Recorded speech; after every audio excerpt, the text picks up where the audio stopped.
Na dito sa bayan. So habang tayo naghihintay ng kasamahan bago tayo magpamasahe, tayo muna ay magdi-discuss ng tungkol sa stock market.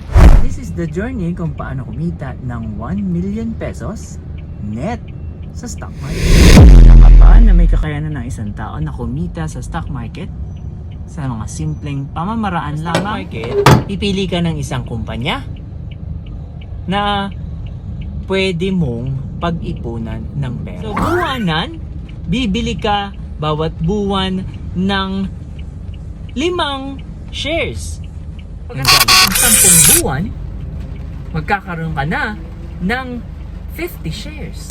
Ba ang pamumuhunan sa stock market bago ka kumita ng 1 milyon?